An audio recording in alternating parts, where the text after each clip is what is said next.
Hey, what's up, everybody? This is Coolman here, and I'm here to let you know how you can rank up in Magic Arena using Draft.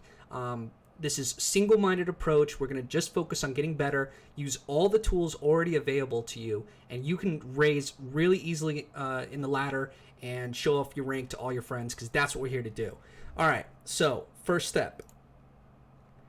Go to draftsim.com. I'm not sponsoring anything. It's just a good tool. Use all the tools available. Okay? Go here. Go to this website. I've been calling it draftism for like years, but I actually just like looked at it, so I have to say it for a video. So it's actually draftsim.com.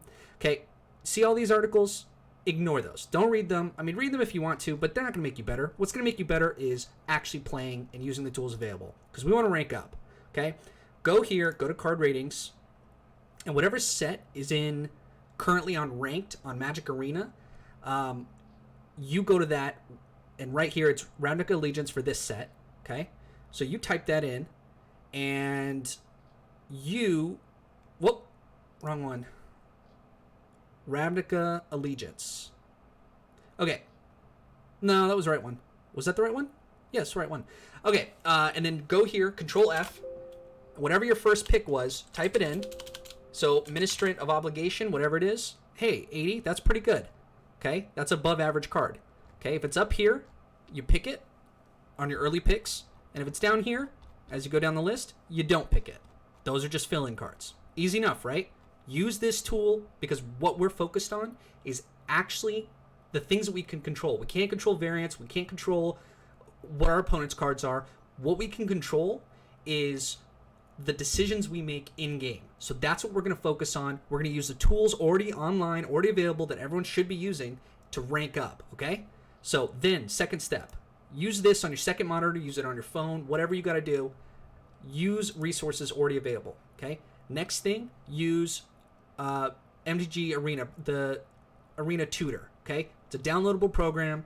It pops up in your game and helps you with your picks.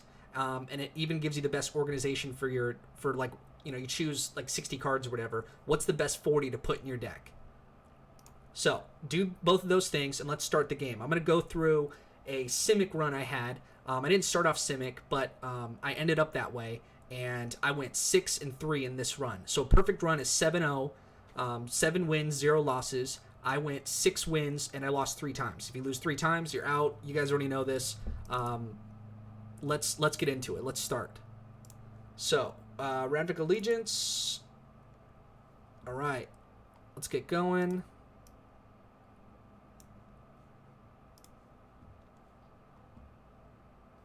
Okay, shameless plug of my Coolman Productions. All right, pack 1, pick 1. Here we go. Here I'll show you my rank is Silver 3, and throughout this run, it's going to go up. So we start off, join the draft. This is all pre-recorded, by the way, because I want to be able to talk through my play. That's another thing I would recommend is record your gameplay. Just record the screen. Just, you don't have to talk through it or like make content around it unless you want to. But review games where you think you shouldn't have lost, and just you're able to watch it again. That really improves your play. That's sort of why I'm doing this right now and providing something for you guys. Here we start off with what looks like Forbidding Spirit, Ministrant of Obligation, and Blade Juggler. All of those are good picks. I consulted Draft Sim. Ministrant of Obligation is probably the best card here. I ended up choosing that one. Orzhov, I just know from reps and just playing that that's the best card, or that's the best, arguably the best color set is black, white, but I ended up going Simic, which is kind of interesting. So let's see how that evolved and why my decisions went to that way. So here, Cry the Canarium would be a fine pick. It's ranked quite high, but we're early on in the draft.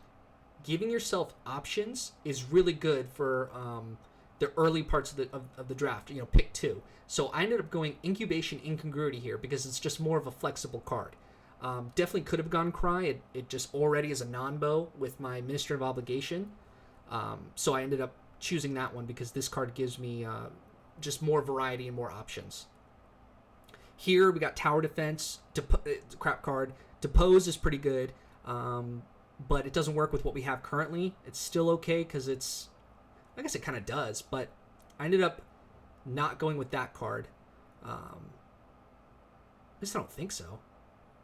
What did I choose here? We'll see. I'm figuring out with you guys. But I know this is a good run, so we'll see. Here I'm looking at Cult Guildmage. You don't want to choose that. Scorchmark is a good card. Deals 2 damage, and if it dies, it would exile it. Undercity's Embrace is not a bad card at all. Probably not appropriate for this early on. What I'm doing right now is I'm literally on my second monitor typing in what the cards that I should choose are. And so I go with Depose Deploy. I'm not sure if I ended up playing it. We'll see. Here, Frilled Mystic is an awesome pick. Knight of the Last Breath is just not a good card. It's, 5, 6, 7 mana, and it just doesn't do a whole lot. With a 7 mana creature, you really just want to be like ending the game and doing something like that. So Frilled Mystic is just that card's just gas.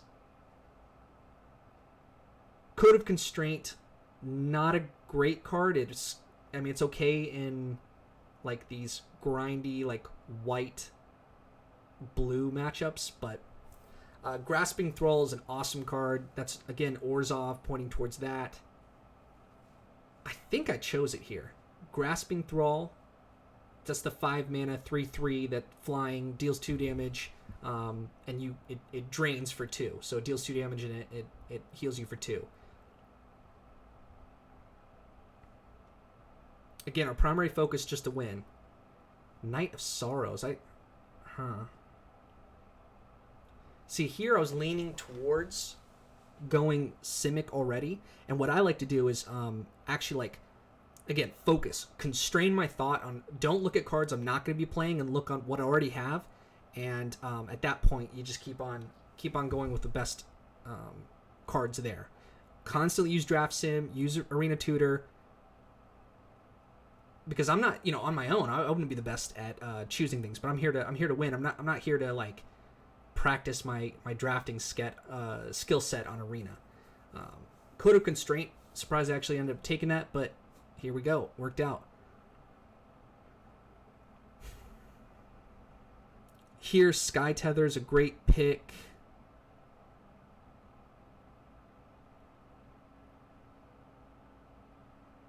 You want to prioritize removal. Just, the basics of drafting Arena, of draft in general. It's go with bombs, removal, and then I think it's evasion. It's like bread, right? Like bombs, removal, evasion. I don't remember A and D, but D is like, it's like trash, it's just fill-ins. And then A, I'm not sure what A is. Because you don't need to know. All you need to know is choose the bombs, choose removal, build a deck for value.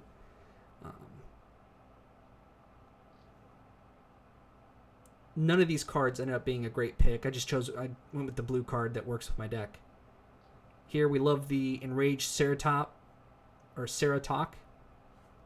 That's just a solid card. It's good 4/4.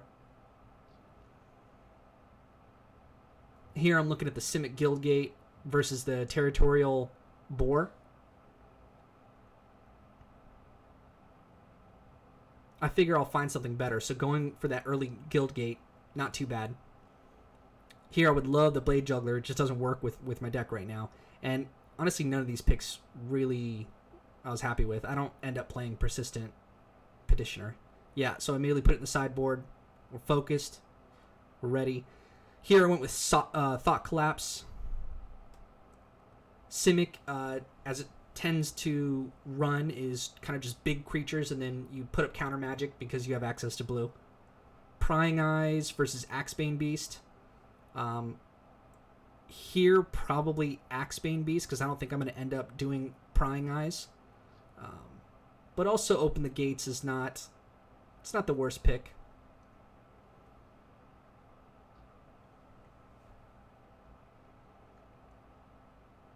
Alright, here, don't end up playing any of those cards. And then we ended up getting the Axebane anyway. Titanic Brawl. That could be removal. Watchful Giant. We don't play that. Spawn of Mayhem. Would have loved to pick it. Already too late. I'm into what I'm into. Chillbringer's a great common. The Engineer. Not so great. The Chillbringer you definitely want over that. I ended up going with it. Okay, here we found a Prime Speaker Vannifar.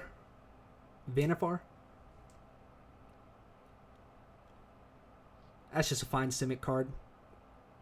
Works with what I have. I'm not sure if I even actually used it. We'll have to see.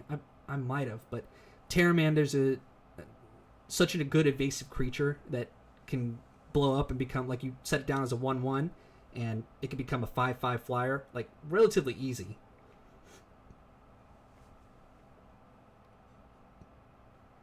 Okay, here I think we go with Thought Collapse or the Wrecking Beast. You don't want to overload on counter magic. It's only good.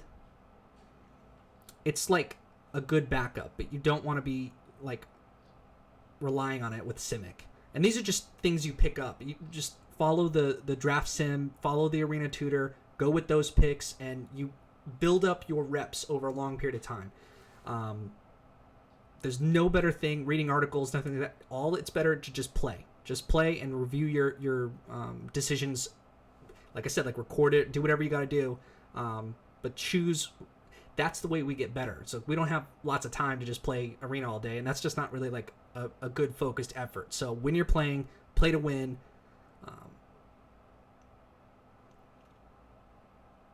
And you'll get better. Here, I think I end up going with the Sylvan Brush Strider or the Wrecking Beast. I mean, I have another Wrecking Beast. I don't think you ever want to play two in a deck, and you want to fill out and be mindful of your curve. Having the 2s and 3 drops, a little bit higher amount of those, and then have your big bombs at the end. Just 1 or 2 of them.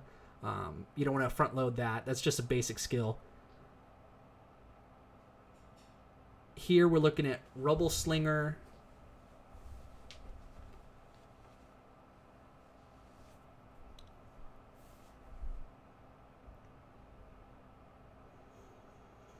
I think I'm trying to decide if I can fit Savage Smash in there. I would go with Fairy Duelist. Okay. Swirling Torrent can be a good card.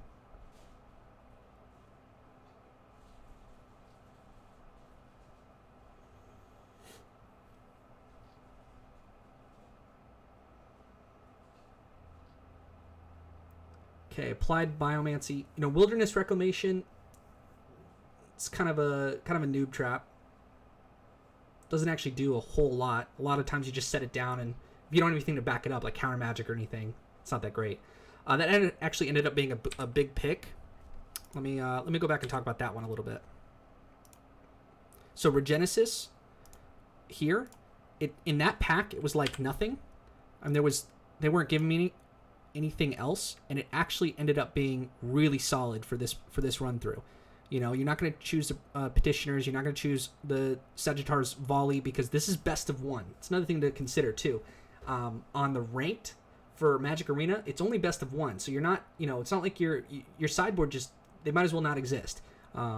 They're okay for like.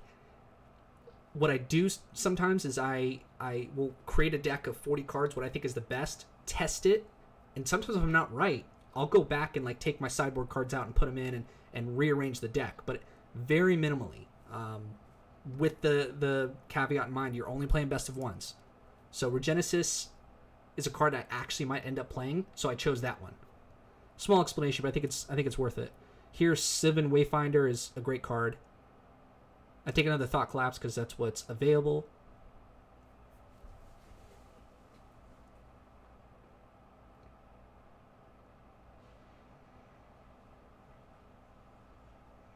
Oh, nope.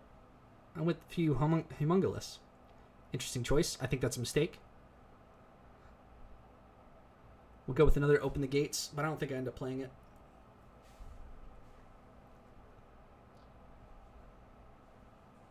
Okay. Again, this is pre-recorded. I played this a couple days ago, so. All right. Plaza of Harmony versus Quench. Sorrowform Hybrid is a great card. Consistently overperforms from what you think it would be. It's good to consider your options at this point when you open up a fresh pack and doing the pick one.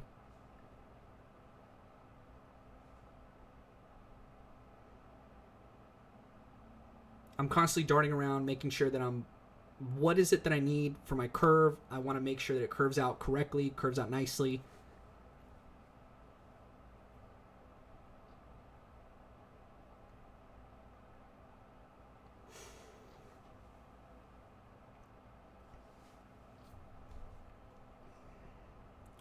I think we end up going with the hybrid. Nope. Thought Quench was better at the moment. The Chillbringer, I love to see that. Considering Gate Colossus, it's a good card, but I don't have enough guild gates to make this worth it. So go with Chillbringer. Simic Ascendancy. Yeah, it's the best card in that pack. So I went with it. Another Applied Biomancy is what I'm looking at. There's a Senate Courier, which is fine, but I'm not going to play white. And I'd love to see that. I was happy to see that one. Trollbred Guardian. I think here we end up taking the Territorial Boar.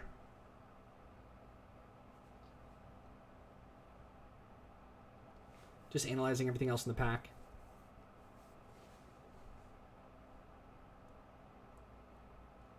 Wanted to make sure it wasn't too top heavy.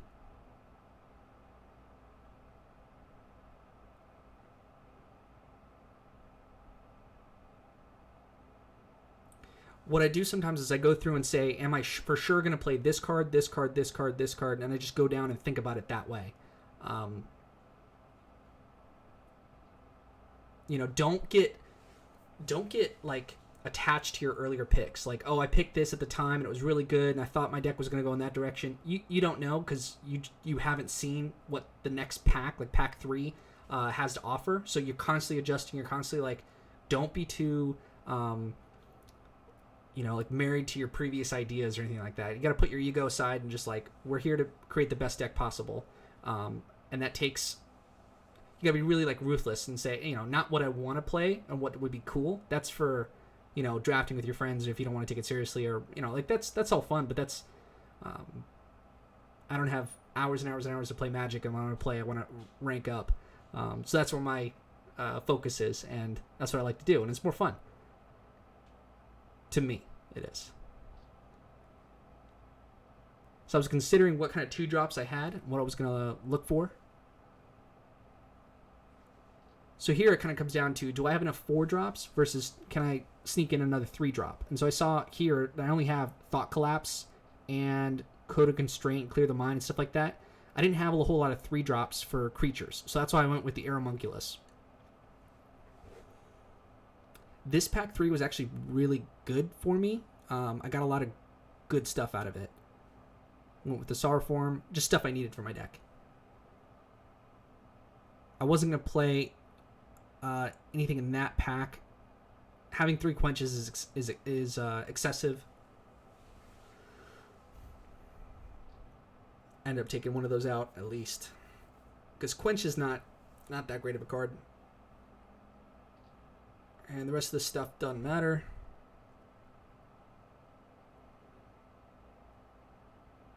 Oh, got a beast there at the very end. Cool. So now we're 11 cards over. We got 51 cards out of 40. I keep the quench in at first. Now we take it out. I know I'm going to take Terramander. I know I'm going to take Incubation, Incongruity. Keep 1 or 2 quenches in. Sorrowform Hybrid's really good. You don't need 2 Applied Biomancies. Maybe 1, but the card is quick to take out. Clear the Mind. Yeah, we're not going to be playing that type of deck with the Code and Constraint. I left in a Thought Collapse. Sylvan Brushstrider is just there to just fill in that 3-drop curve. And just leave in your best cards. So take out the Swirling Torment. Yeah, get out of here. Check here. You want to make sure that you have more creatures than non-creatures. Just basic stuff right there. I'm looking at how many green sources, how many blue sources. I'm looking at how many lands I have. Just checking the basics. You know, just all the checklist of... You guys have already drafted before. You already know like what your land versus other cards should be. And if you're in 2 colors, just... For me, I always say like... I try to stick with just 2 colors because you want consistency. You don't want to be screwed by variance. Like, oh, I didn't draw my white source for my 1 white card in the deck. So, yeah, you could have a really good card, but don't force it too much. Just stick with 2 colors and just, you want consistency and you want to win the most amount of games over the long period of time, not get screwed by variance. That's a simple concept, but a lot of people break it. I mean, it's just the fundamentals of winning the most amount of times over a long run. We're not playing to get lucky necessarily. Although if you build the correct deck, it seems like the next draw you get almost looks like it was luck, when in reality it wasn't. And that's because you built a solid deck. So these are just fundamentals of drafting. Here it's really good to just kind of put cards in, think about how your curve's going, think about, do I have too many creatures? Do I have too many non-creature spells? And chances are you probably don't have enough creatures. Like, having a majority of creatures is really good because it's presence on the board for a long period of time. So here I look that I have 16 creatures, 10 non-creatures. I think I readjust from there. Make sure that your lands are good, because when you're pulling stuff in and out, sometimes you lose the amount of lands. And it doesn't auto-update. So you just got to check these basic things beforehand, because you don't want to lose a game based on that. So taking out we're cutting the fat here. We are taking out stuff that isn't going to get us towards a win. We're not choosing stuff that we want to play.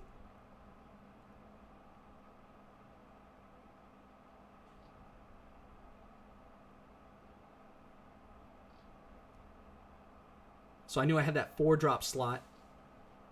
So you take out the weakest 4-drop, the Axebane Beast. I had 2 of them. I just took out one of those because I have a lot of other 4-drops that are really good. I need to keep them in there. So now we're looking at 39 cards out of 40. I ended up putting the 4-drop back in because having a little bit extra creatures is really good.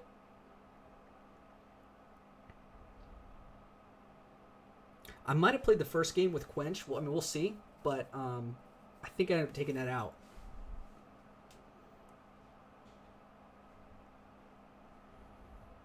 Taking on a Sylvan Brushstrider.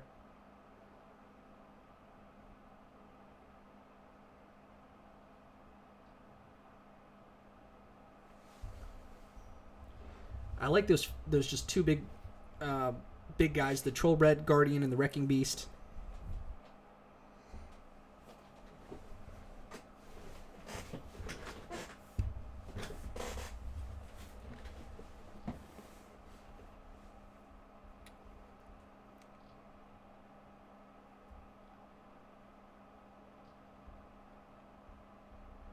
It just is that final decision there at the end of which card would add the most value to my deck. Thought about open the gates, kind of thin the deck out.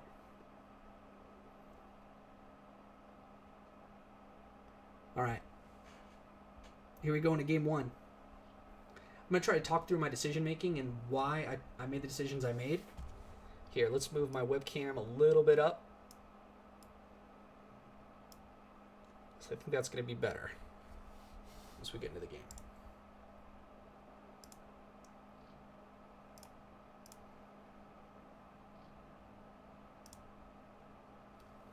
Okay, kept a hand with three lands. It's solid. I've got a nice curve. I was happy with that so far. Considering playing Incubation. I know I have a Growth Spiral that I can wait on. We went with it. Gets us a free draw, it's fine.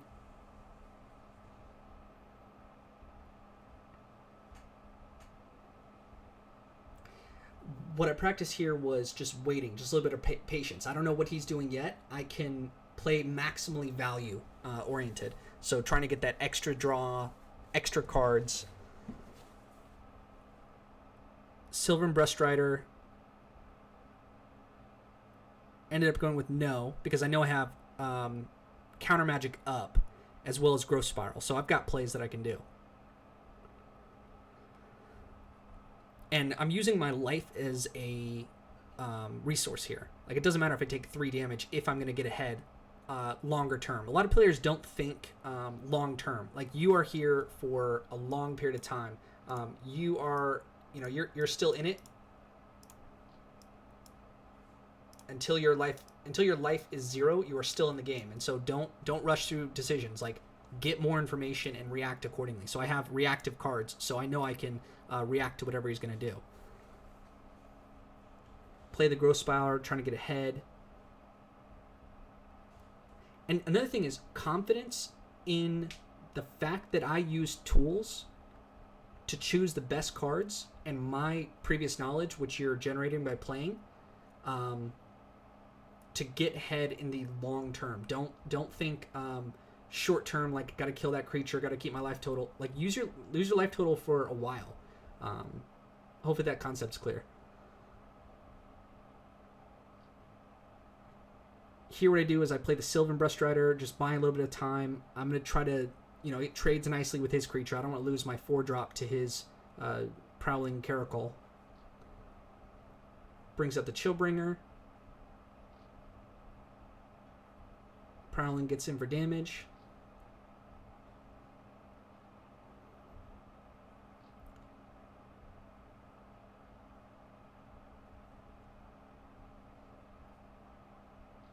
He's still doing 3 damage a turn with that Chillbringer. So that's going to be rough, but he had a good card.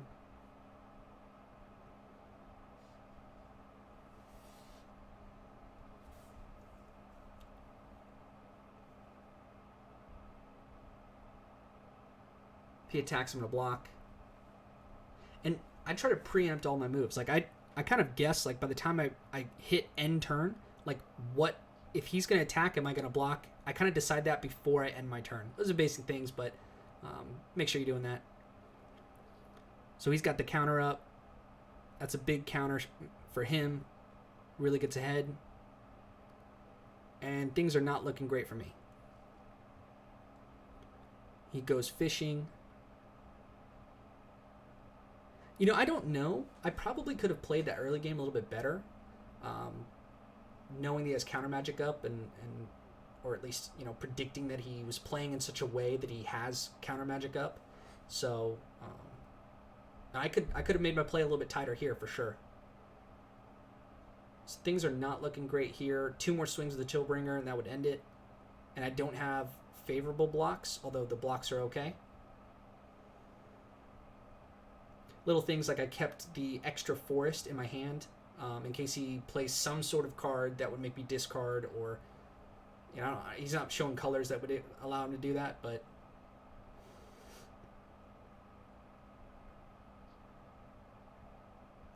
and if you guys ever have any questions, like, drop a comment on this video and I will interact. I'm a small enough channel, I can definitely interact and answer any questions, and I want to get better just like you guys. So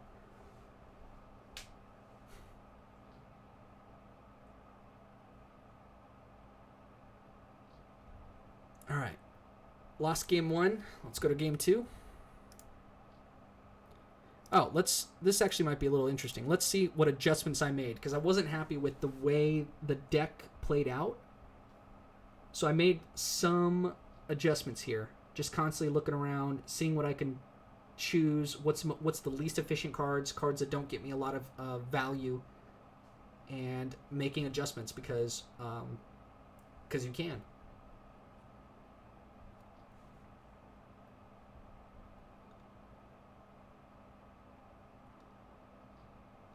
I thought the applied Biomancy would bring me more value than a 3rd Quench. I think that's a correct decision. And I should have made it at the beginning. let's say I had drawn and applied Biomancy instead of the Quench on that turn, I probably could have bought myself an extra turn. Just something to think about. Here, I like where I started because I could pop an extra land off the top. I don't find it, but I do find a playable. And that playable is going to allow me to ramp up. And in green decks and Simic in particular, you want to be probably like ramping up because you have bigger cards than most other decks. So I get that card. That's going to be my 2-drop. 2-drop leads to 3-drop. 3-drop leads to my 4-drop because I'm very likely to find an extra forest. Play the forest there. Get the Wayfinder. Find myself my forest. Oh, put the forest on top. Yeah. There we go. Here we go, turn 3, Aeromunculus. That serves as a blocker for his 1/1. Okay, works out. So play the card he knows about. He knows about the forest. So the correct move here is to play that one. Drop 3-drop. Hit pass. Okay. Can't afford to attack there.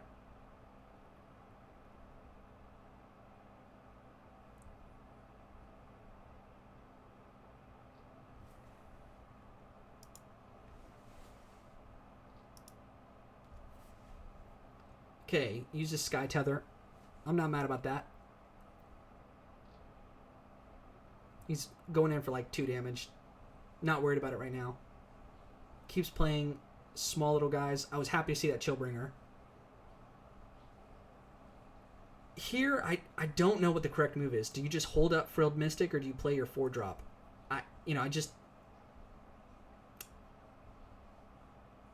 I think board development is I think there's a correct move here. I don't know what it is. So that's why it's useful to like rewatch this and go with our decisions and analyze them and see if it worked out. And, just it gives us extra time to think about that is outside of game that we can discuss and like kind of talk about.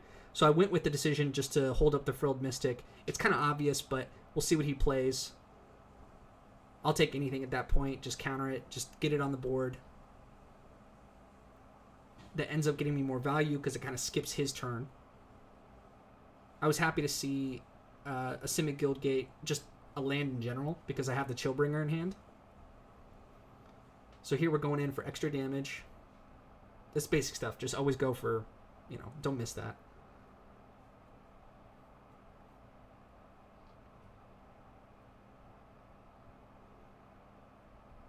Okay, so he's just got an Azorius Flyers deck.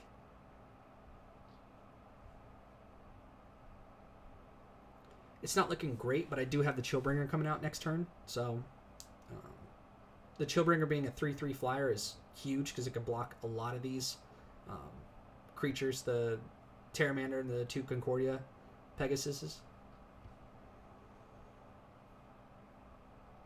Okay, that's pretty easy. Tap all that stuff down. And I'm actually getting in for a lot more damage than he's getting in for me. And especially with the fact that I have the Enraged Ceratok that allows, like, he can't block with power 2 or less. So he can only block with the Senate Griffin.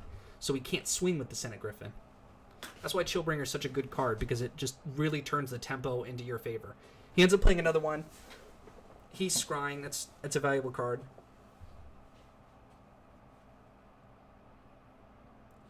I got lucky with my past couple land drops because I got to do the Wrecking Beast on curve. I don't know what's correct here. There's definitely a case to be made about just kind of attacking in, because and I ended up doing that, just kind of forcing the damage through. I want to put him on a clock here. What he's presenting on board is not that he's going to kill me in 1 to 2 turns. He might kill me in 3 turns. So if I just swing out, he's going to have to take blocks that aren't advantageous to him. And especially with the fact that Wrecking Beast has trample, means he's got to like double block like you're seeing here. So this seemed like a valuable and efficient, you know, attack for me. And so it's just seeing those opportunities and swinging through. A lot of times I see like players that are super passive and they'll just like click through and not attack. Well, I mean, I'm out of cards here. I gotta generate some sort of I gotta put the pressure back on him because he's gotta draw correctly and then get through me. Whereas I've sort of laid all my cards out, like literally like on the table. So I gotta get through. He could only block with the enraged Ceratok with the Senate Griffin, and so he ends up conceding. I, you know, just couldn't find any good blocks, and he probably could have blocked and then seen what he would have drawn. I don't know what his deck is, but yeah, pretty easy win. But it's just choosing like the correct time to attack, and so that was a good showcase there. All right, I think that's the end of part 1. All right, let's load up part 2.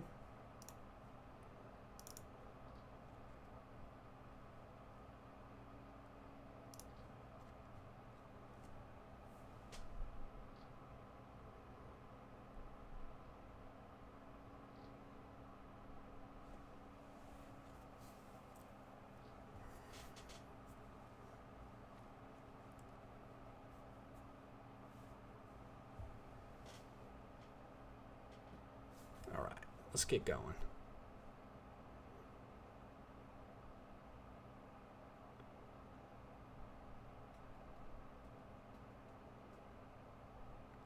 Okay, we're opening up with 3 lands, solid. We got 2 big guys. You know, we don't have our extra forest that we're going to need for our 4-drop, but I do have a quench, so I can slow down if it's an aggressive deck. That's what I'm scared of right now. But if we're going for long game, I think I've got it with this hand. That's just how I'm thinking of. Growth Spiral is a good card here for the 2-drop because it gives you options on if you're gonna, like, if he doesn't play something that I can quench and counter, then I can use Growth Spiral. So it's good to have both of those in hand. And luckily I drew another 4-drop that's a solid blocker. It's not good against the Growth Chamber Guardian if he adapts it, but it is what it is. You can never control what your opponent is playing. You can only control how you react. So he ends up making that, which is a really solid play from him. 2-drop into, now it's a 4/4.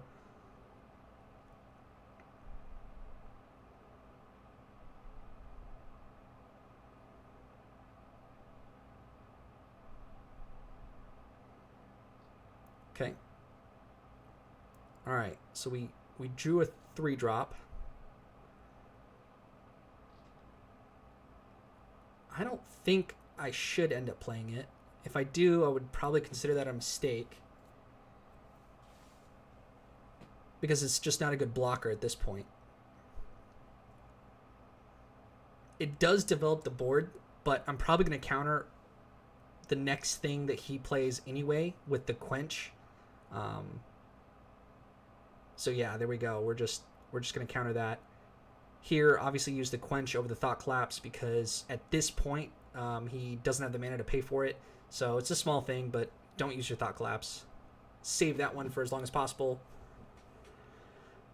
All right, there we drew our extra forest, and so we play our 4-drop so that we have, you know, board presence that competes with his. So he's probably going to play, I mean, he seems to be a little bit more on the aggressive side, whereas I'm a little bit on the back foot here. And so I'm playing in a way that maximizes, I'm actually concerned about my life total in this game because if I can just stabilize, I have a good chance to win this from what the cards he's presenting. Now, if he goes control from here on out, that's just like is poor deck choices from, that means his deck is not optimized, it doesn't work together. Here, he very well could have, like Storm Strike there.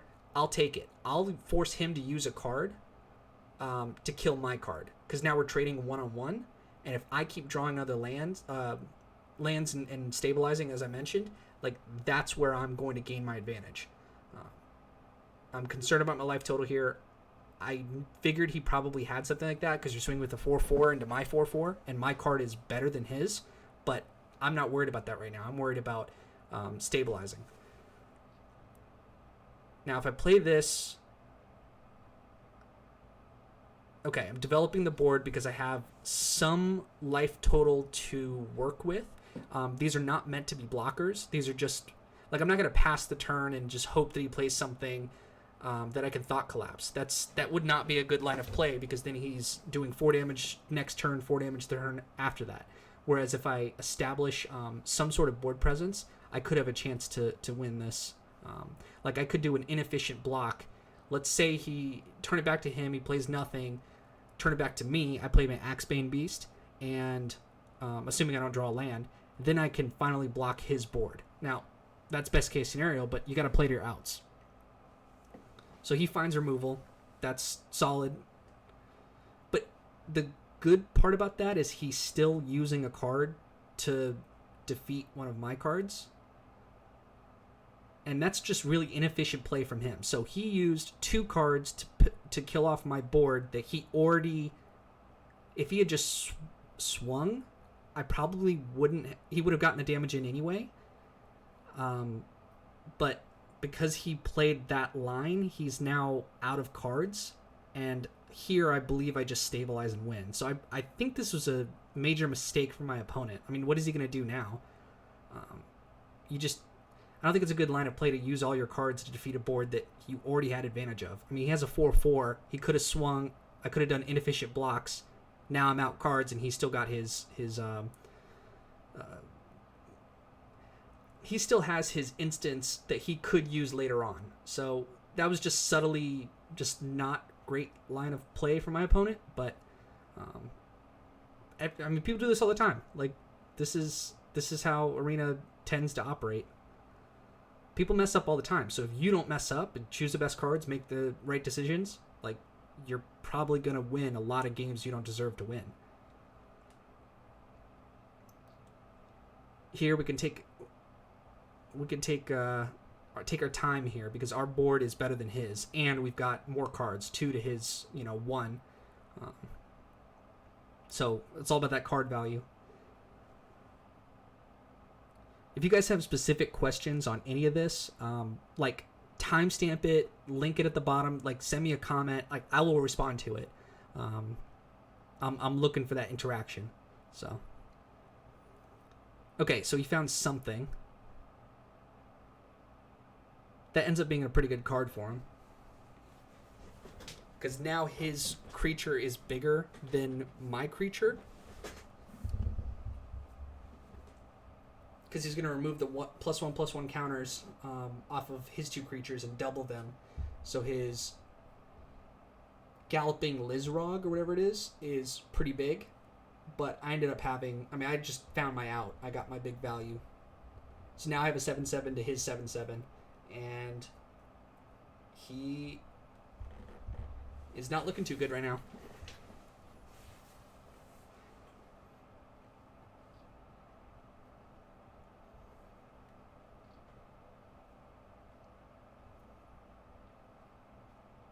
Okay, I think it's a good, I'll do a quick pause here. So I think it's a good thing. What he should have done right there is just hold up the forest. What is the value of him playing the forest? Yet he's already showed me he has combat tricks. So if he had just kept that forest in his hand where I don't know what the card is, I might consider that he has a combat trick, and that would change my decision making, because my opponent, like, he might have something. Just showing me the forest when you have nothing to activate that on, it's like, it's not a solid play. It's a small thing, but just hide information from your opponent as much as possible. So here I end up just doing an activation, the adapt on the Trollbred, because I've still got Thought Collapse mana up. I start swinging because my board is better than him. And so I, again, put him on the back foot now. I've got blockers. I'm going to win. Either you're going to trade inefficiently, or I'm going to win in 3 turns if you don't block. So you better draw something good. And if you do draw something good, I've got the Thought Collapse for it. So you guys kind of think you see how I'm thinking here.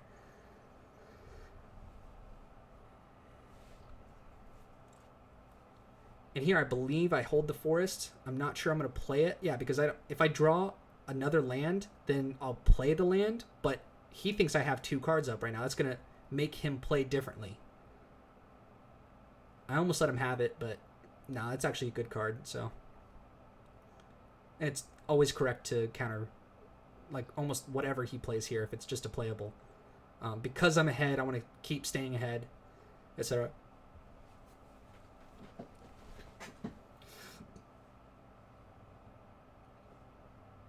Okay, play that 1 forest. I could have even held that forest until after combat, but I don't think it matters.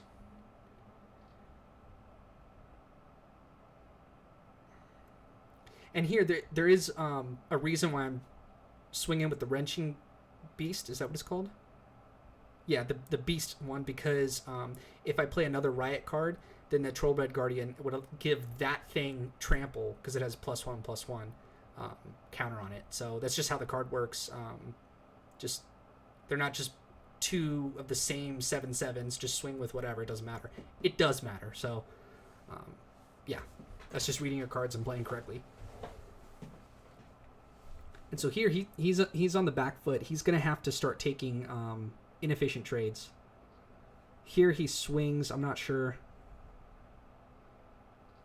Oh, because he's trying to discard a card and draw something to get him an out. Okay, chances are he's not going to find it. I get a free creature. Okay, he found something. And that something only turns into a 6/6. So here, what you probably want to do is just draw out the incubation. I don't think you want to use the incongruity at this point, although maybe. Because he has the 7/7, I can't be swinging with my 7/7 totally efficiently. Whereas if I make it into a 3/3 frog, his Lizrog, I can just get through it a little bit easier. So yeah, that's probably the right choice.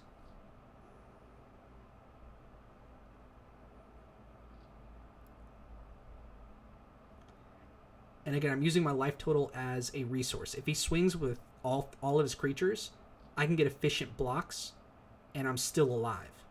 And then I swing and win. So I think that's why I went with that line of play. Here, that block's not going to be good for him. I trample on through. He may not have realized it. Keeping the forest handy. No reason for me to play it.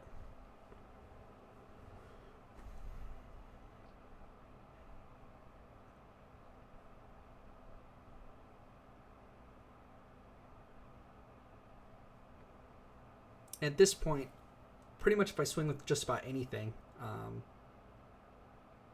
I'll win. You don't want to lose from this position from anything, just silly decisions. So I'm checking to see if it's worth it to get those cards back. Okay.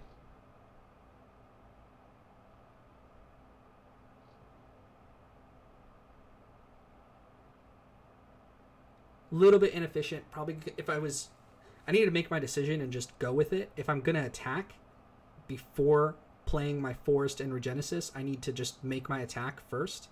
And then, based on what my opponent does, alter my gameplay accordingly. So that's just a small thing, but trying to play optimally here and go over our decisions. So here you kill off the big one first.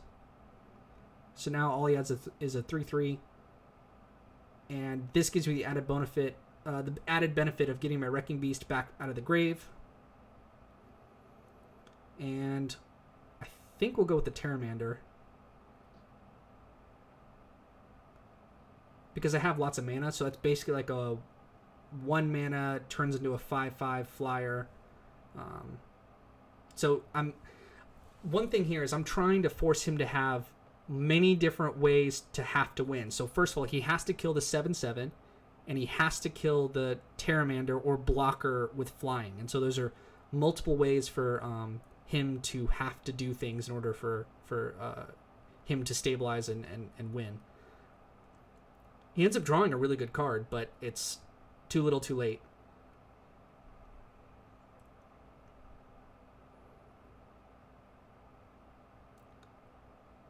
I'm just checking to make sure that that card doesn't do anything crazy, like kill my creature and trample through or something like that.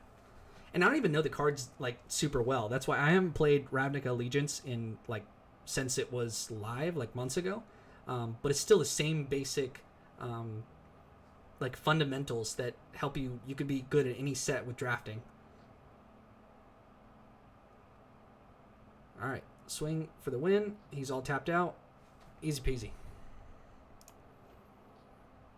We'll go to the next game. Island, Forest. I got Terramander, Sylvana Wayfinder, Axebane Beast, Wrecking Beast, all great cards. Wrecking Beast you want to draw it later, but here I probably could have gone with playing the Simic. Oh, yeah, I did end up doing that. You don't need to, like, do your Terramander out as soon as possible.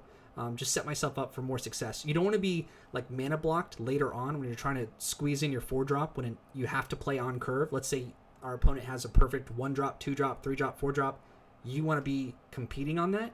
You don't need to play the Terramander super fast or anything like that. So that's why I went with Simic Guildgate, even though it comes in tapped and I can't do the Terramander. And I think that's a fine line of play. I would probably do that again. Okay, the Simic Ascendancy. That card's not even great, but I think this is the game where it does like a lot for me. Like I get a lot of value out of it. I still have yet to win a draft game with the Simic Ascendancy. If you get 20 counters on it, you win the game. And how you put a counter on is every time you put +1/+1 on one of your creatures, the Simic Ascendancy enchantment gets a counter on it. If you get 20, you win. Here, that was kind of important. So I actually went with, you might think, oh, I'll go with the Chillbringer. That's the better card, right? It is the better card, but I don't have the mana for it. I have 1, 2, 3, 4 mana. I do technically, I was thinking about this, that I have Open the Gates, but I went with the conservative thing and just went, let me get a forest. I don't have the mana for it. We're trying to get to our big guy, our big green guy here. That's why I chose that over Chillbringer. But I probably could have chosen Chillbringer, because if I had done... Now I'm thinking about it. If I had used Open the Gates right now, I could have found a basic and put it on the thing, and I would have had Chillbringer on the top of the deck. So maybe it was wrong here that I chose a forest, but that was my mentality. So yeah, I actually disagree with the line of play that I just did just now. I think I'm realizing it at this point. So at this point, the Open the Gates, you don't want to shuffle away the card I just chose to put on top. So I dish out the Terramander. He plays Wilderness Reclamation. I don't think that's a good card. It can be good, but I'm not worried about it. He's not presenting a lot of aggro on the board, so I feel like I have time to develop. And with my Simic Ascendancy card, that's going to do me a lot of good. And I think this is the game where I get like tons of value out of it. We'll play the card that he knows about, not give our opponent extra information. We'll play on curve. I think I feel comfortable attacking because I'll trade. And if he wants to use a card to win this trade, that's totally fine with me. He elects not to. And I still have him on board. And now my Terramander can get in. That's just a slight benefit. Oh, not anymore.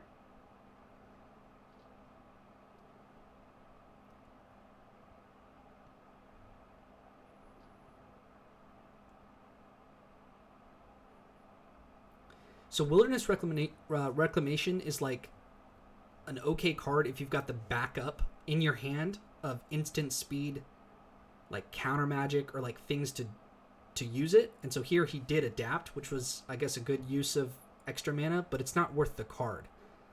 And here it's still not worth the card. Imagine if that Wilderness Reclamation was a creature instead, and he could actually block the Axebane Beast or kill it and have removal, things like that. So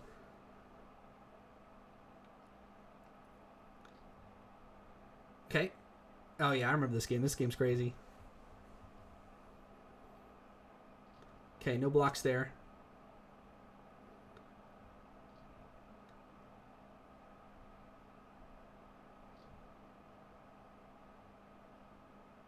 I thought I had enough, and I don't. And I don't have anything that I can Regenesis back. So here, I think I end up just using Simic Ascendancy twice. And at one point in this game, I actually thought, like, I can get enough counters to actually win if this goes grindy enough. That Scuttlegator is a 6/6 with Defender. But if he adapts it, it puts on, like, I think it's like Adapt 3, and then he can attack with it. That was a mistake. Actually, if I had swung with the Axebane, he would have... No, it wasn't a mistake. I did the right thing. So here I was a little bit scared. The fact that he just has a big 5/5 flyer. It's not looking great. But next turn I will be able to make my Pteramander big.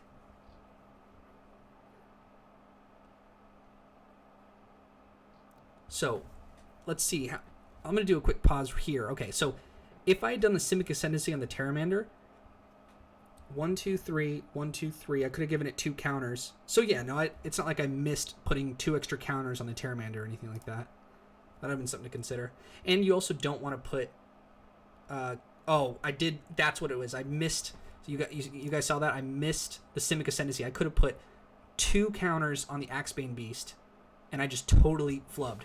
So I thought that would be like a game-costing mistake because, you know, it's not a huge deal that I didn't... that I missed just 1 or 2 things, but this is a game of, like, slight advantages over your opponent, so you don't want to screw up even the little things. So that's just a bad line of play, but I definitely could have done that. Going back a little bit, I don't want to put an extra counter on the Pteramander because then it means that I can't adapt it, because adapt doesn't work if you already have counters on your creatures. Little things to remember: you don't want to screw things up. Don't be like me. Okay, getting a big Wrecking Beast out there while I have the life to do it. Like, if I play the Wrecking Beast later on, it might not get value because he's going to swing at least 8 next turn and hit me for 8, then I'm only have 5 life left. So that's why I just got the Wrecking Beast out now. It's not like he swings and it's game over and the Wrecking Beast in my hand doesn't do me any good. Here, that's actually a really annoying card, that enchantment that he has, the Screaming Shield.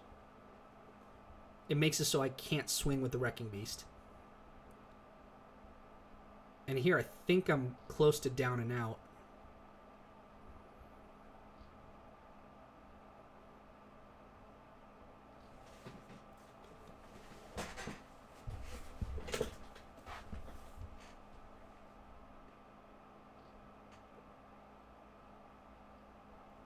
I end up taking it. I'm definitely concerned at this point. It's an interesting draw. Buys me some time.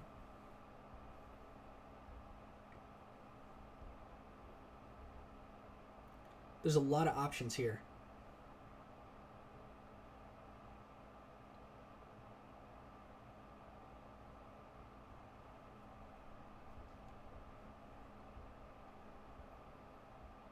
You know, something that surprised me about this game is I don't know why he didn't just adapt his Scuttlegator, because then he could start attacking. That would put some pressure on me. So he ends up not doing that.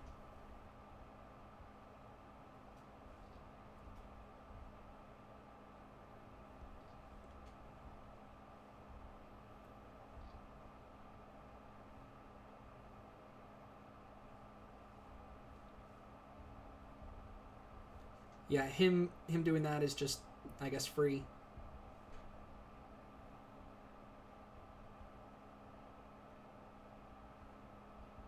And I mean the discarding, forcing me to discard 3 cards at the top of my deck.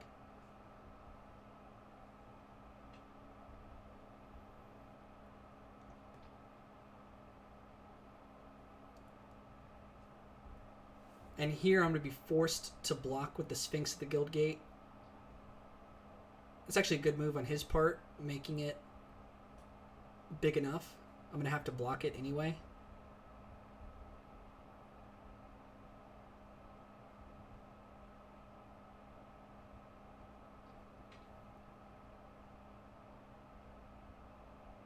Oh, that was a big mistake from him. He, yeah, he pulled the Screaming Shield off of his creature, and the damage counters on the Sphinx actually ended up killing his own creature. Big mistake. I think that might have cost him a game. Plus, I drew a Chillbringer, so definitely flips into my favor here. I feel like I can stabilize after that kind of pick. And here I'm still concerned that at any point he's going to adapt that Scuttlegator. So I consider choosing that to flip it down, but then I realized that like I don't want to lose my Chillbringer after just playing it, so buy myself some extra time. And if he swings the Scuttlegator, then I could block it with the Axebane Beast, so buys me extra time. But here he ends up doing it, adapting, and in response, I believe what I'm going to do is play the Applied Biomancy. We'll see what ends up happening, but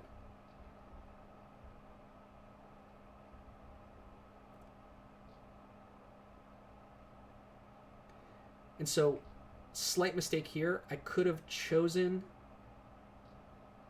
to apply the plus. I thought it was a +1/+1 counter, and it only gives +1/+1 until the end of turn. So I probably could have played it on his turn. So let it go back to him, and then he would have to spend his mana to replay that creature and re-equip it, and so that buys me an extra turn. So I should have saved Applied Biomancy until his next turn. Like, just let the turn pass, then on his upkeep or whatever, or after his draw step. And then also I would have had the added benefit of having the +1/+1 on one of my creatures. Slight mistake, but ends up not mattering a ton. Here I see an opportunity to attack, so I take it.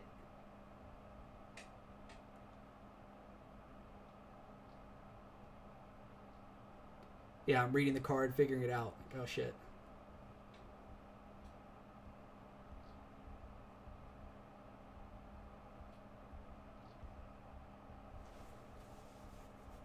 And just that little bit of time being bought allows me to win this game, I believe. I don't think I lose this. I could, though. Okay, Sylvan Brustrider.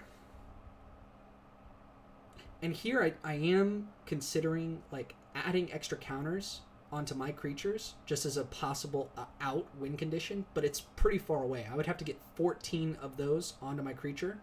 And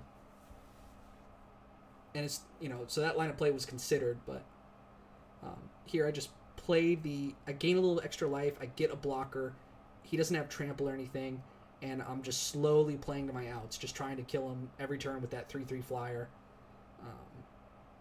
And I have Frilled Mystic up. That's one of the biggest things. So no matter what he plays, I'll be able to counter it.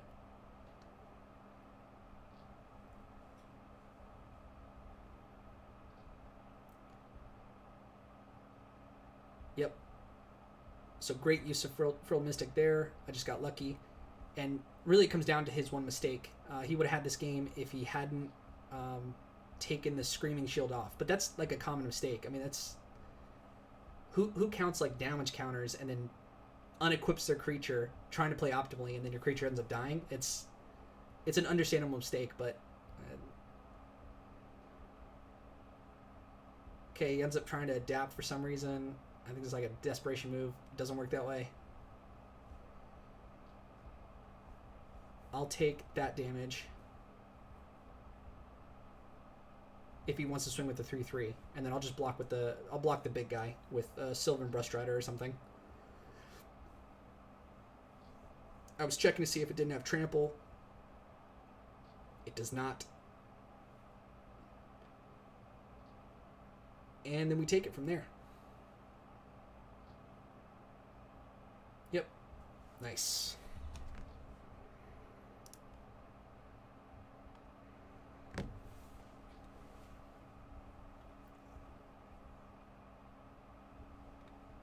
Okay. Here we got 3 mana. I've been pretty lucky with my first draw, my 7 cards so far throughout the game. But if you have a good curve with the right amount of lands, you're gonna get a good opening 7 cards more often than not. Just those are fundamentals, are just basics. Don't do anything crazy, like, because you want to be like We're here to win over the longest amount of time. We're not here to win like once in a while because we think it's cool because we drew this card or we pulled this card that looks cool. So that's how I view the game. That's fun to me. And so I if you're watching this, that's my recommendation, and because it feels fun to win.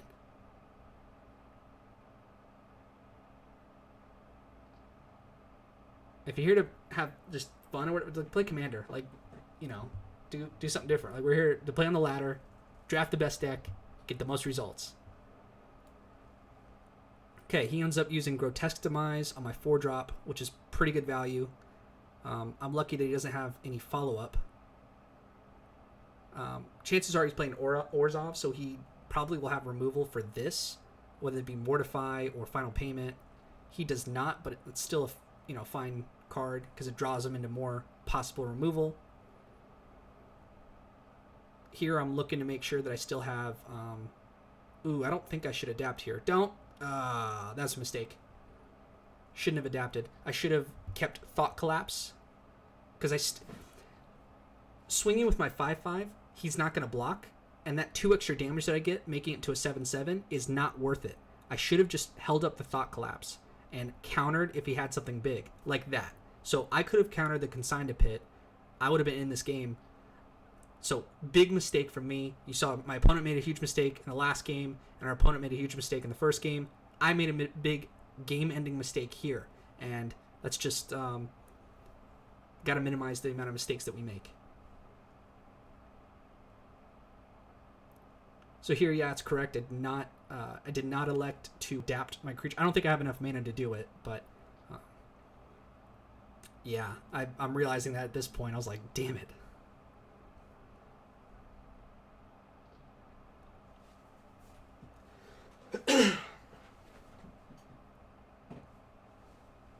Yeah, super big mistake.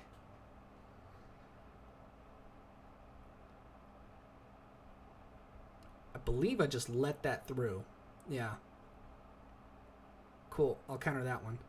I kind of had a feeling that he was going to do a little test to see. And Vistapa Vampire, or however you say it, being a 3/1, it's not that scary. I could block it with the Pteramander if need be. So I let that one through, and it ended up working out for me because on this board, I don't want him to have the Ill-Gotten Inheritance. Not sure if that's correct, but that's what I decided to do. I noticed that I can adapt it at this point. You know, I could do that at instant speed. But I thought if I get the damage in, it forces him to swing with the Vampire. And I'm really beating him on life total. So that's sort of what I was thinking. Again, this is less optimal of a line of thinking because I've already made the mistake. Kind of the game-ending mistake that anything from here on out, it's just trying to cover my tracks when the mistake... Like, I already know what went wrong for this game. So hopefully that makes sense. Okay, no attacks. Because he could double block. I guess that wouldn't be advantageous to him, but kind of at a standstill here. I am up a card, and I'm actually up by a lot more than just a card because I have the Regenesis. So if this keeps going, it's going to look good for me. I hate to see that Twilight Panther because it can kill off my Wrecking Beast with the Death Touch.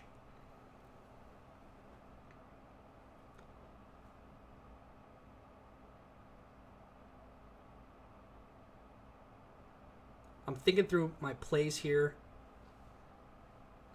Thinking is it worth it to swing with the 6/6? But I feel pretty good about my position.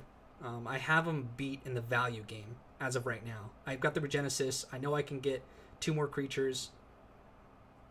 Decide to do that. Just a lot of value. And Orzhov tends to not play like big dudes, so if he tries to get ahead, it's going to be through like removal, like killing off a big creature. Well, guess what? I've got more in my hand with the Pteramander that turns into a big creature, 5/5 flyer, and the Troll-Bred Guardian. So feel good about my position here. Here, I figured if he's going to kill off my 7/7, at least I get the trample damage. I'm fine with that.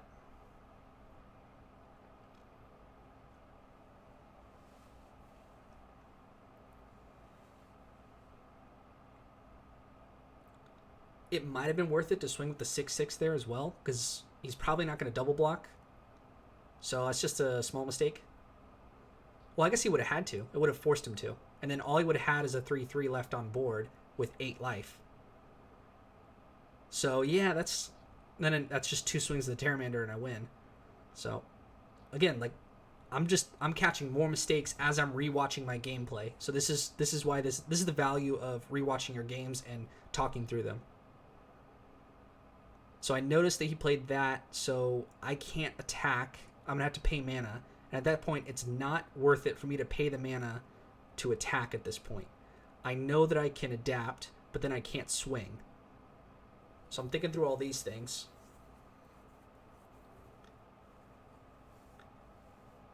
I know there's a likelihood that I could draw a Chillbringer. Okay, that card's fine too. It's not super optimal here because he has 3 power creatures, so I can't just swing right through them. But the fact that it's a 4/4 is big. Here, I don't need to play the Growth Spiral. I can wait for instant speed on that one. Slight mistake. Although, there is something to be said about if I use a Growth Spiral here, that next turn it lowers the amount that I need to adapt Pteramander. Slight thing, but I still could have waited until his turn. At the end of his turn, I play the at instant speed, play the Growth Spiral, but didn't do that. And I did find a land drop, and I was able to play that, so that gets me a little bit ahead. I ended up drawing my Chillbringer, but I know that I have lethal on board unless he has removal. So playing to your win, finding your lethal.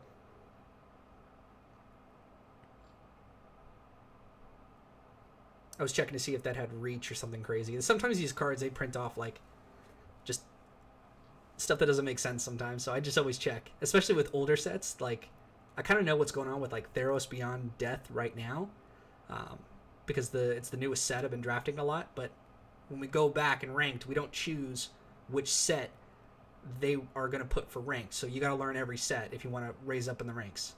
So here I'm considering playing the Applied Biomancy just to bounce it back, get the value out of it. I've already got value out of his card, meaning he sacrificed his Juggler, so it's like killing his own creature and then nothing happened to me.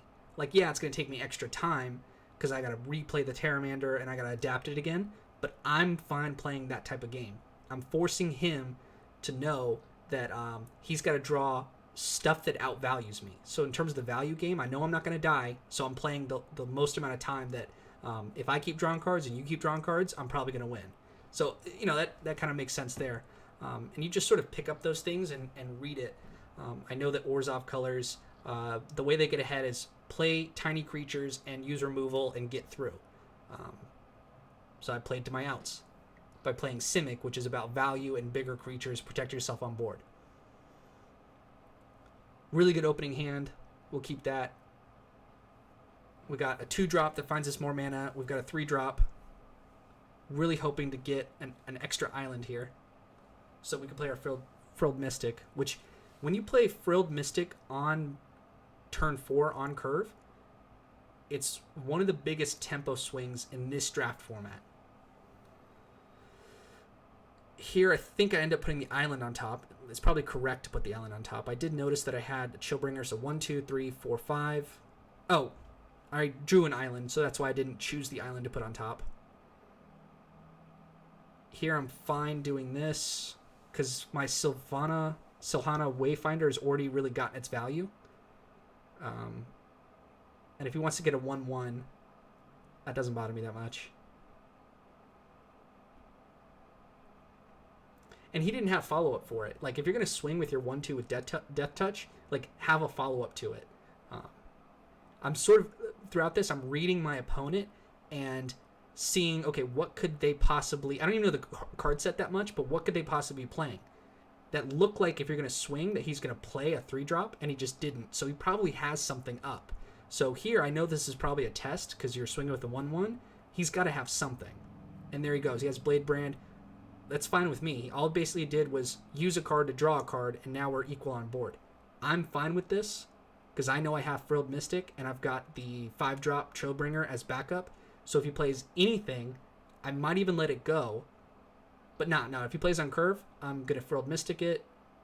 And knowing the set basically, like if I have 2 island, 2 forests, you know that I probably have a Frilled Mystic, so don't play on curve. That would be something to consider. Those are just small things, but if you want to win, you got to play lots of reps. You got to have experience, and that gets you ahead. That gets you most amount of wins in the long run. Okay, I just played the Chillbringer on an empty board because at this point it's value. He has to play something. I think he just drew poorly or something. I count up my mana to see if I can play the Wrecking Beast. I cannot, so I play the tap land because I want to be able to play it on curve.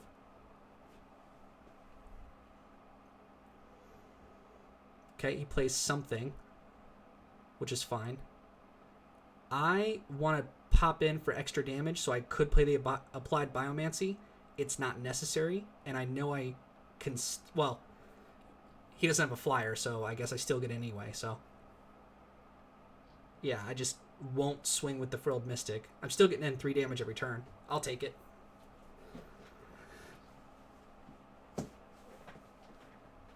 Okay.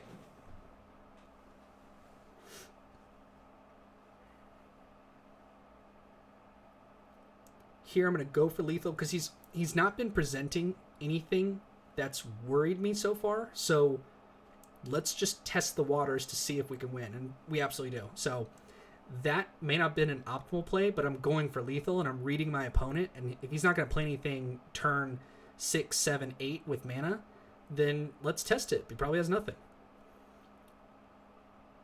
So already I was happy with how this run turned out. If you get 5 wins, I think if you get like 4 wins, you get your money back, or it's worth it for the amount. If you pay 5,000 gold, you get a certain amount of gems, and 3 wins or 4 wins is like the point where it was worth it. It was a good draft, and you get the cards that you drafted, obviously. So I was already happy with this run. I already considered it a success. As you get higher up in the like 6 or 7 wins, trying to get to that 7th win, people have insane decks. So that's just like, if someone has really good cards, that's your good cards versus their good cards, and that's like a toss-up. I mean, they can definitely win from there. You can't beat yourself up if you can't do 7 wins every time. What you can do is minimize your mistakes, and so that's what we're doing here. We're trying to watch, trying to look at our gameplay, trying to see what we did, see why we did it, and reassess and get better.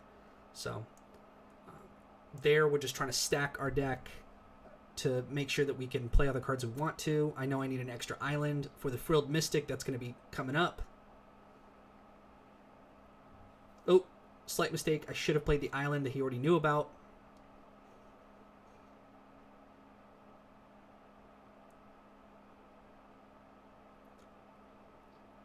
I think I end up swinging here. No. My thought process was to block, because you know, against a Rakdos, those colors are very aggressive. So against this, in this set it is, not swinging is a good option here. Like, I can't block the Plague Rite because it gives blocked creatures -1/-1. But I could kill the Footlight Fiend.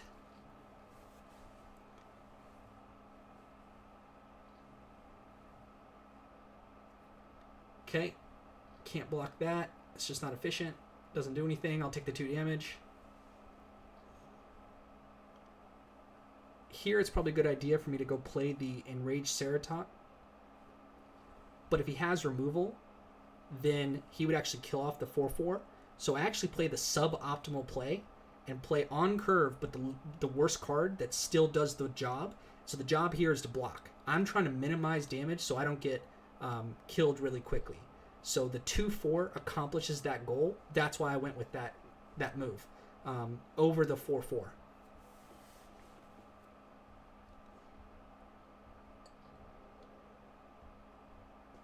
That's a really good point for him to play Carnage. The card is designed to do exactly that, where you do early game aggressive stuff, put your opponent on the back foot, and then force them to discard cards. So here, actually, I know I'm discarding the Forest. Now, am I going to discard the 4-4 or the 3-2? I ended up discarding the Frilled Mystic because at this point, I think I'm going to get higher value out of having a 4-4 creature on board. It's a bad draw. I don't need lands at this point. I need, well, maybe, but I really need just more like efficient 4-drops.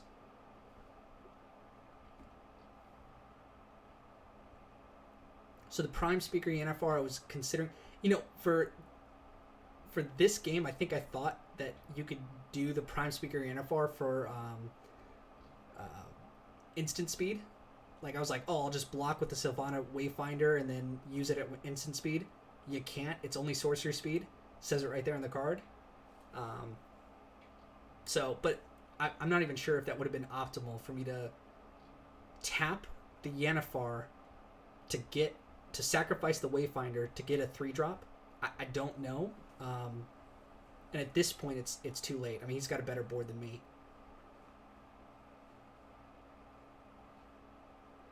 I do play the extra land because I figure I'm going to do the Simic Ascendancy.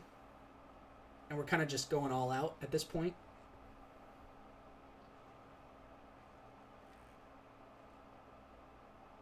I think it's correct here to do the Sylvana Wayfinder so that I can block the Plague Rite. But it's all bad here. I mean, we're not looking good.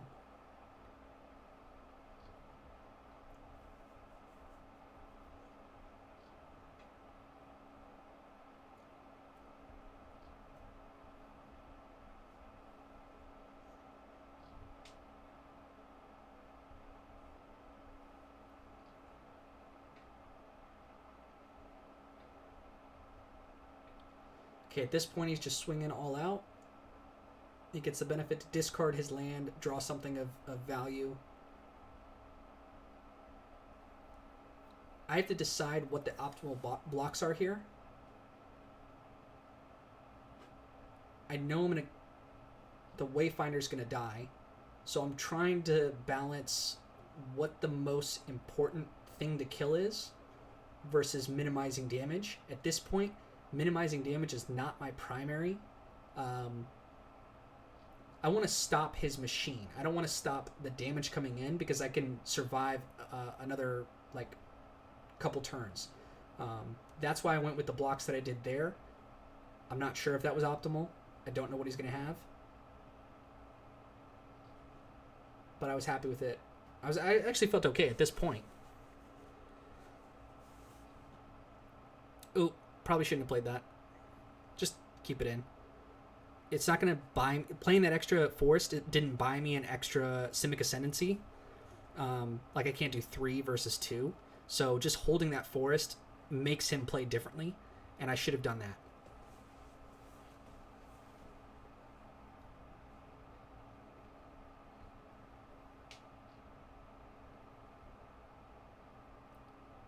Okay, I make sure I don't want it to stop and pass and not use it. Like I made the mistake a couple games ago. I don't want that to happen again.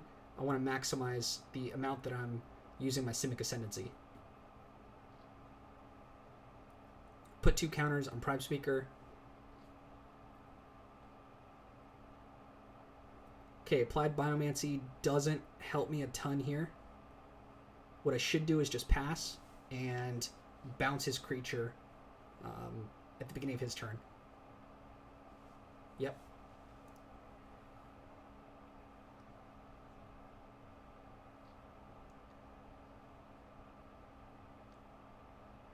He keeps drawing good stuff. Rakdos decks tend to play exactly like this, where they play like smaller creatures. You could probably cut a land or 2. That's why Blade Juggler is such a strong pick, because it's a 3-drop. If you do damage with the, it's a 3-drop that's a 3/2, so solid body, and it draws you a card and only deals 1 damage to you. And usually, if you're on the offensive, you don't care about that, and that's why it's such a valuable card.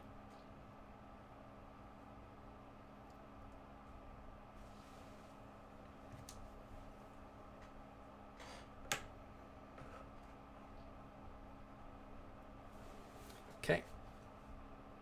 We can afford to do another counter on there. Oh, I don't know if I should do that. Oh, wait. It's the end of the opponent's turn. Yeah, this is fine. That's a great draw for me at this point. Stabilizes.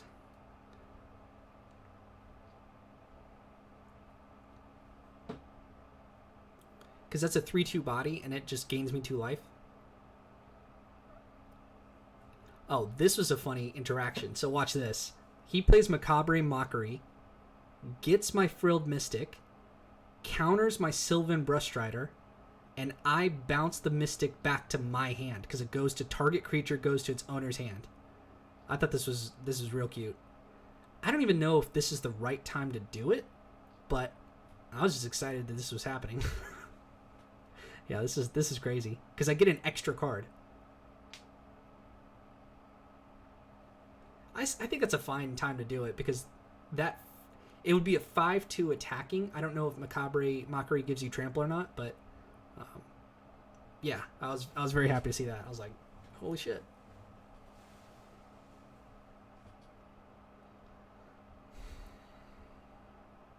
Yeah, it just gets haste. It doesn't give trample. So he swings all out. Gives me an opportunity to block. I'm really worried about life total here. Yeah, it's not looking good because he probably, I think straight up he does win this. I just get to too low of a life total. I'm not sure I'm able to stabilize. And, you hate to see that. Just drawing lots of lands when I don't need them. But we can't control it, so it doesn't matter. We only played our outs, and variance always happens. I don't like it when players like complain about variance, like, oh, I just drew bad. Like, yeah, that's part of it. We're going for the most amount of wins, not getting mad at variance in our deck. Like, yeah, it's a card game. It's like Magic has mana. Like, you draw lands. Sometimes you don't draw enough. Sometimes you draw too many. Get them for the next game because your deck should be optimized so that statistically that doesn't happen. So just viewing it rationally, like, never get mad that you drew too many lands. I know it's frustrating, but it's not the mindset of a winner, and that's what I'm trying to adopt, and I'm trying to. It chills me out. Like, oh, it wasn't my fault. I drew too many lands. Like, that's all right. And I know that there's 17 lands. There's like a proper amount for the deck that if we played this 10 times, I would draw correctly or optimally 7 or 8 of those times, and this was the 2 or 3 times where I didn't. Hopefully that makes sense. I think that logic is solid.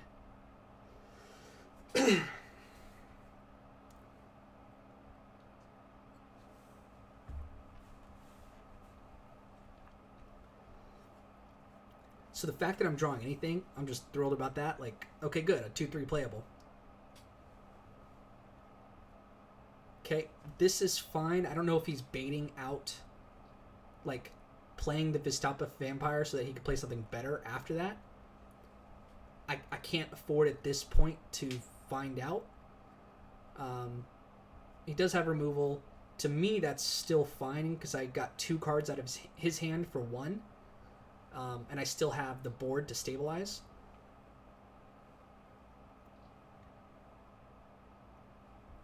Literally doesn't matter, so I just adapt.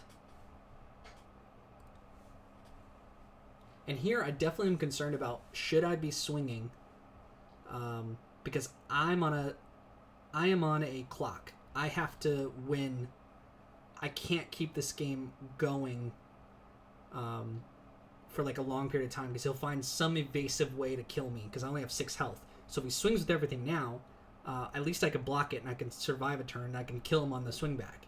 So I'm trying to find my ways to defeat him, my opponent, as like within reason. So that was a really good drop from him.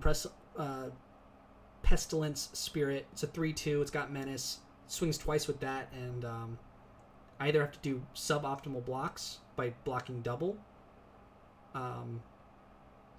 or let it through. And if I let it through, I can only let it through twice. So that's a really good card for him to have at this period of time. I'm thinking about my outs. I'm trying to think if I could swing with the Aeromunculus twice, I could win. And can I block, like let the Pestilent Spirit through once and block the Rixmati Reveler and the Plague Rite with the Prime Speaker Yennefer and the Enraged Ceratok? Ooh, that's... Yeah, don't attack with that. Yeah, I'm trying to find my outs as much as possible. But then he draws a Skewer the Critics and wins here. I considered taking the Prime Speaker Yennefer, and yeah, this is a total mistake. Total mistake. And I end up not doing good. Alright, good. Because then I'd be, for sure, taking my 6/8 blocker, and it would die. So now, literally my only out is don't have damage, and I win. But he draws it, and he wins. Yep. So I played the best I could in that situation. I'm pretty sure. Like, I don't think I messed up a ton in that game. And I lost. So, I'll take it. Here, the next game, I definitely eke out one more win. I think we have 2 games left. Yeah, 16 minutes. If you're still watching at this point, like an hour and whatever in, like, thank you. This is awesome. Hopefully this is good content for you guys, and like if anyone's watching this and finds it helpful, like give me feedback and I can keep making this, because to me this is fun. It's like I'm going to be playing Magic anyway. I'm going to be recording my games anyway, and it's helpful if I can try to help someone else. Like I'm not even the best draft player. I've just been doing it a while.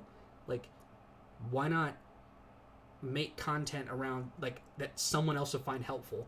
And I'm trying to like talk through the entire thing and trying to make this of value to anyone out there who might like search engine like how to get better at Magic Draft Arena on Arena. It's like, oh, watch me, I'll help you, because that's what I'm interested in doing. So that's where my mindset is. I'm not here to like toot my own horn necessarily, although I am gonna like try to be like, hey, this is a good play, that's not a good play, and I am gonna post results. Like I get like 6 wins, 7 wins. That's helpful for someone out there to be watching and learn, right? Because then it makes you better. Like, and then the ladder gets better, and then this game becomes more enjoyable because it's harder on the ranked server. So it's like there's a lot of good to it. Okay, let's talk about this game. So I'm considering letting that Vistapa Vampire resolve. I end up not, because I have a 2/1, so I could block it.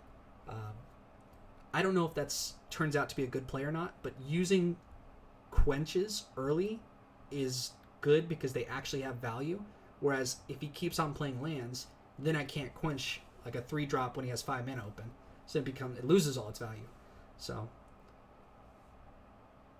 here this turns out to be just fine for me. And I think I remember this game that my opponent did not... I don't think he plays like much of anything else the rest of the game, if I'm remembering correctly. I played this a couple days ago.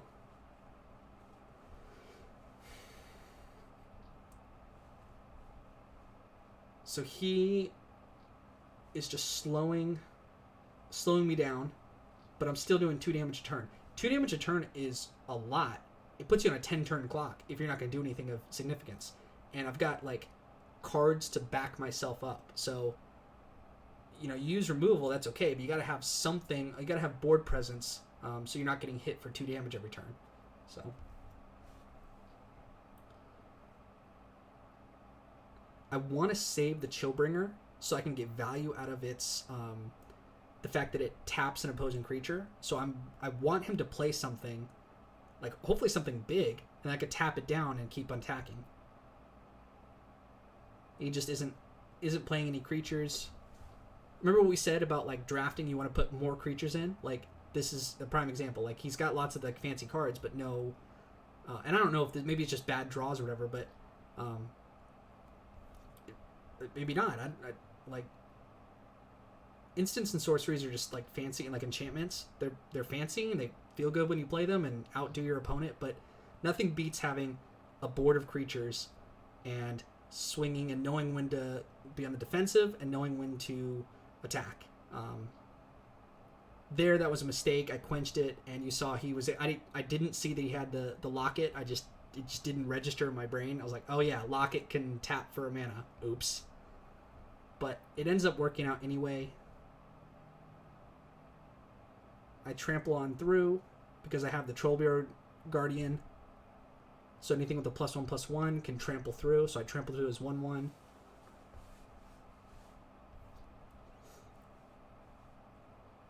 Yeah, if Watchful Giants, like, your card, like, it's a bad card. So I elect to make that into a 5/5 because I'm trying to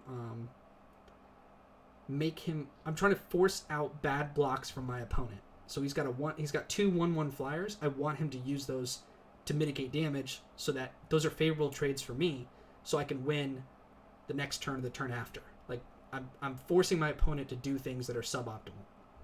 So he's got to make decisions here. Like, he's got to use mana to play something to block my big flyers, and he also has to possibly use the 4-mana enchantment, the black one that gives him extra life. What's that card called? It's the one right up there on the top right.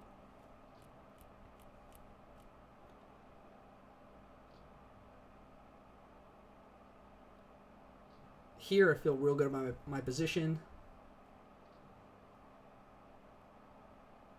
I don't know why he blocked that way, but I just end up winning. He should have absolutely blocked with the... He should have blocked the Pteramander, and he doesn't, so I win. But at that point, I mean, he was gonna lose pretty much no matter what. All right, final game. This is a loss. It's we'll just speed through this one. I don't remember what my opponent had. Let's see if we can learn anything from this one. I kept a hand that was questionable, and it might have been a bad decision. Turns out fine. Because, even though I don't have a 3-drop right now, I do have enough mana to play the 4-drop. And then, statistically, in the next 3 turns, I'm likely to grab that extra land. Like, 3 turns, you're probably going to grab an extra land, so that gets me the 5 drops.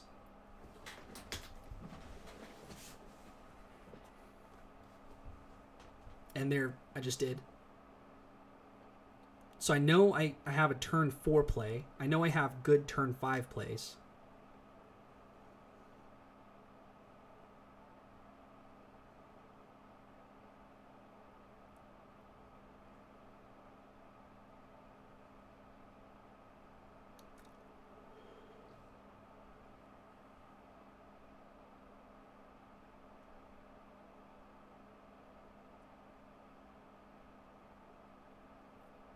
Okay, opponent's thinking.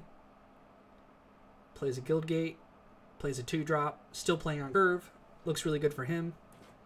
I don't have an extra forest, and I wish I did. Enraged Ceratok would be good at this point.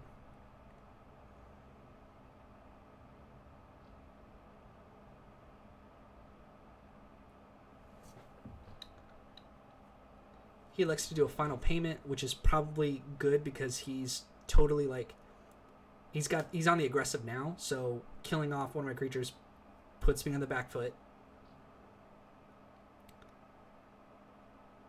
Yeah, I chose to do the Trollbeard Guardian because I want to use the Chillbringer for tempo, and so if I just played the 3/3 flyer and tapped one of his creatures, it wouldn't gain me a whole lot of tempo. Whereas now he has to remove this card, the Trollbeard Guardian, or attack into it.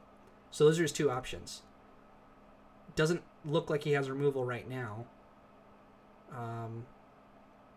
Although with the Syndicate Guildmage, I think he can tap down my creature and swing with the Imperious Oligarch. Chooses not to do that.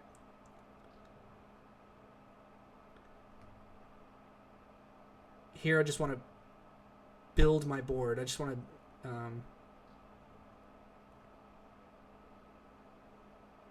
I just got to put something down.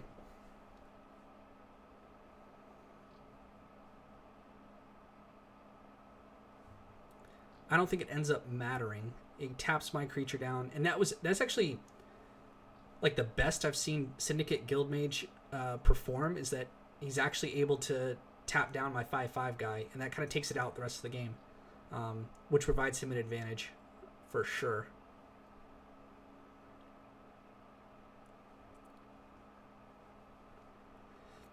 That's a big guy.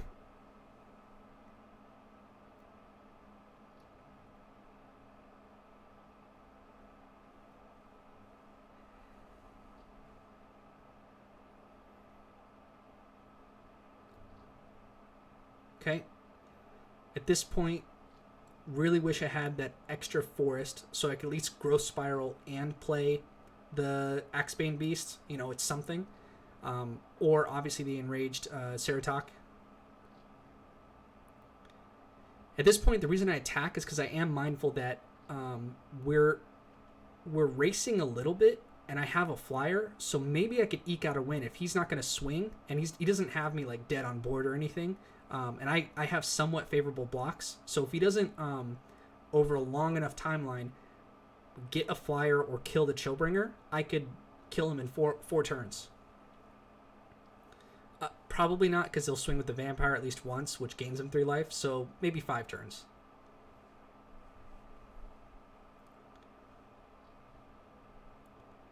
Okay, Debtor's Transport. It's probably a good attack. I know that I'm going to have to take this, or take it out, and it summons the 1/1s, the Afterlife tokens, but it just looks like it's worth it to me to block with the Axebane Beast at this point. And the fact that he has Priest of the Forgotten Gods is really good, even when he has the 1/1 flyers, because then he could force me to sacrifice a creature. And he's got lots of little creatures on board. So the Quench is like pretty much useless at this point. I'm not sure that it like helps me at all. If I choose to adapt here, that's a mistake, because he can use Senate Guildmage. This might have been a case of I just didn't see that he could tap it down. And I was thinking, oh, let me just swing for as much damage as I can do. I don't know what I was thinking there, but ended up not being a good play. I'm deciding if I can attack with the Chillbringer, and I don't think I can at this point. But it doesn't look good from here.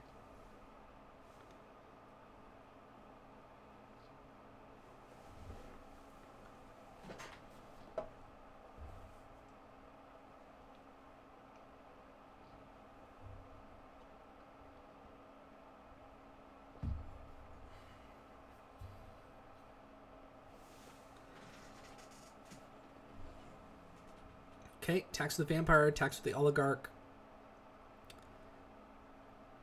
That's a pretty easy block there. It's going to summon him a 1/1 Afterlife Spirit token. He can then use it for Priest of the Forgotten Gods. Here, I just choose Quench because it's like a useless card for me, and okay, I don't do it. But I was thinking like maybe force him to use the 2 mana and he can't draw extra cards off of the locket. You know, these are just desperation moves. Like, none of this is optimal. Here, it's pretty easy to use Priest of the Forgotten Gods. I figure he's going to do that now. We definitely should.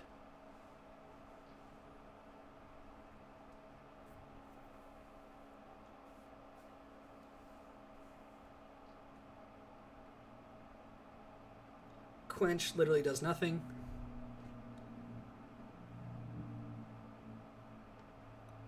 Yeah, it would have been worth it for him to use Priest there, kill my 7/7, and then just attack. So he's got a lot of options here. When you're winning, you're winning.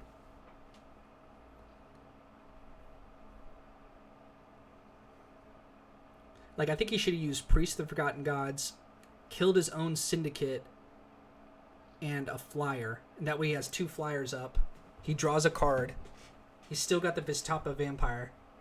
and then probably just do the Priest of Forgotten Gods again.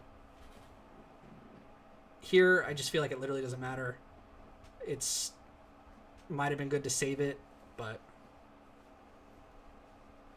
actually, you know what? It absolutely would have been good just to save it in case I, eke out some sort of wild play where he does what's that one card that's like the 6 mana, like something of the dead, where it kills one of my creatures and deals 2 damage to my life.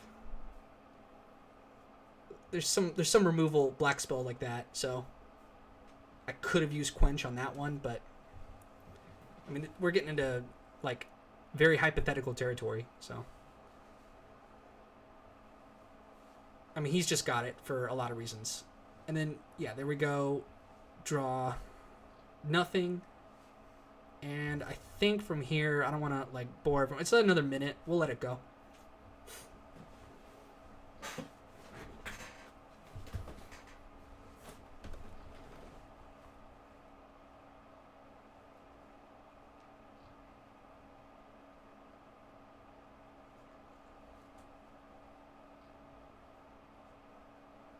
Priest is really good on a board like this for an Orzhov player, because even though he's sacrificing 2 creatures, he's drawing a card, forcing me to kill off my actual creatures. Like he has tokens. He doesn't care about that.